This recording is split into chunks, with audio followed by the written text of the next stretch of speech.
Grambling State University Lady Tigers will be facing off with the Mississippi Valley Delta Devils. The game will be televised by SWAC Television and will be held September 12th at 6:30 p.m. in the GSU Men's Gym.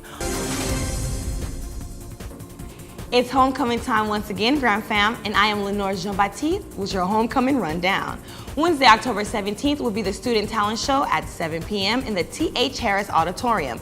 Admissions is $5 for students with valid ID and $7 for non-students. On Thursday, October 18th is the Outrageously Red at 11 a.m. on the Yard with a comedy show at 7 p.m. in the T.H. Harris Auditorium. The comedy show features Chris Smokey, Jones, Carlos Miller, and Michael Blackson. Admission for students with valid ID is $10 and $15 for non-students. K.Lenore Jean-Baptiste at the Hobney Assembly Center, where Grambling State University President Frank G. Pogue hosted over 100 invited administrative, staff, and faculty members to a summer retreat. All invited to this event focused on raising the academic profile of Grambling State University. That included athletics, music, as well as business, computer science, and much more. We had the opportunity to speak with President Pogue, who talked about the importance of academic excellence at the university.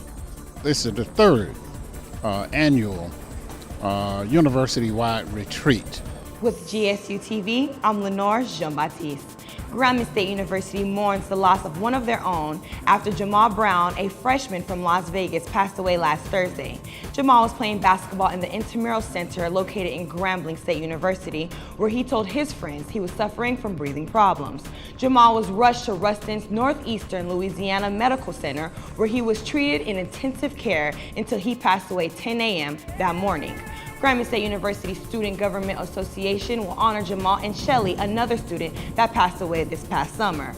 Both students will be honored Thursday, September 20th. Grambling State University students have to suffer through graffiti in the laundry room, graffiti at the television center, with shootings going on in Freshman Village, and even the burning of multiple cars. I had one question. Where were Grambling State University's police?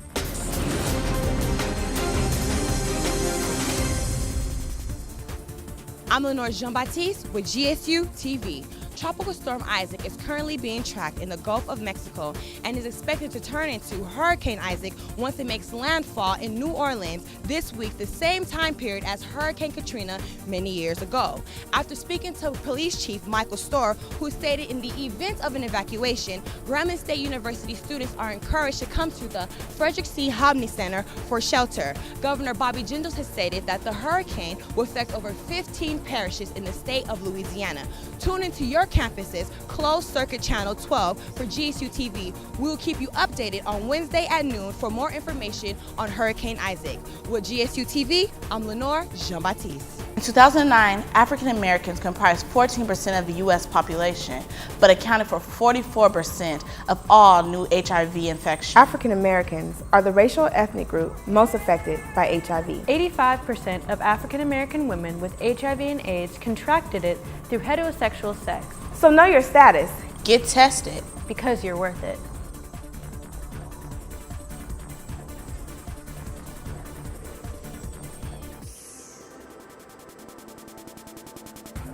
Michael Collins has been unemployed for 2 years. Actually, I had a job and I got laid off. He went into business for himself fixing cars, but many in Lake Providence are not as lucky. Most of the people around here, they want a job, but the opportunity hasn't presented itself. The mayor hopes the new acid and fertilizing manufacturing plant will help the community flourish again, because attracting business owners, he says, is difficult. They would talk to me, they would get out, and we'd ride around town and look, and they'd leave and never come back. He says Lake Providence, once an agriculture epicenter, could not keep up with the evolution of man-made machinery. When you drive down this highway, you'd see hundreds of people working out in the fields. You see one person out there now on a tractor. But Dorothy Lewis of Chamber of Commerce is optimistic.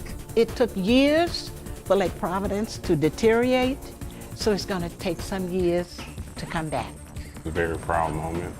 I'm excited and very proud to be able to run my parish. History has been made here in East Carroll Parish because we never had a black sheriff. But the transition was not as easy as Sheriff Williams hoped. When first elected, Williams' campaign headquarters was set on fire. We're at 308 First Street, and right now we know there was a fire that occurred sometime this morning before 5 a.m. The Louisiana State Fire Marshal's Office and the Louisiana State Police Bureau of Investigations is conducting an investigation into the cause of that fire. When asked if race was involved, I would hope not. I think, things happen. I've been in law enforcement for a long time, and I can't pin that to race or anything else. It was just a situation that took place. the sheriff says that he is ready to make positive changes with a new zoning system that would set each deputy with their own patrolling area. I envision a working relationship with all the governing bodies in the parish. I'm Lenore Jean-Baptiste with Fox 10 News.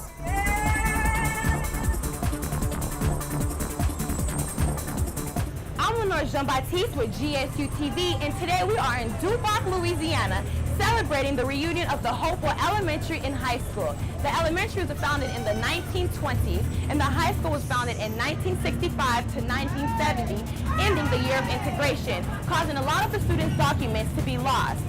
And today we are at the Duboc Park, where they're actually kicking off their 3-day event with the Association and Foundation of Hopewell High.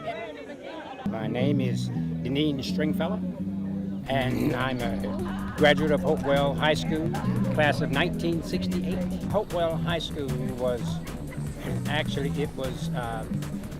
here in Duboc, in the middle of the black community, in the middle of segregated times, but it was at a time where we would strive to be somebody. We would strive to move beyond the realms of which we were growing up in. We had an excellent teaching staff, and they taught us, very well. They taught us, we had very good discipline. This is all that's left of Hopewell's Learning Institute, where the elementary was founded in the 1920s, extending into its high school version in 1965 to 1970. Philip Snowden, a former student at Hopewell High, has this to say on Hopewell's legacy. We're actually here because we're gathering the momentum to pass on what was given to us, how we were indoctrinated from children up, from adolescents up to present day. We want to pass that on to the next generation. We want to make sure that they know how to do things, because the way they were done, we turned out reasonably successful. I don't necessarily believe that the teachers care less. I believe they care just as much now as then. I think they push toward the same ideals. It's just that the kids are starting from a different vantage point. Hopewell Elementary and High was closed as a result of desegregation in the 1970s. The whole idea is to get enough people to show the present generation how to conduct themselves so they can be in fact successful, make this small town successful, make Louisiana successful, make the United States of America successful.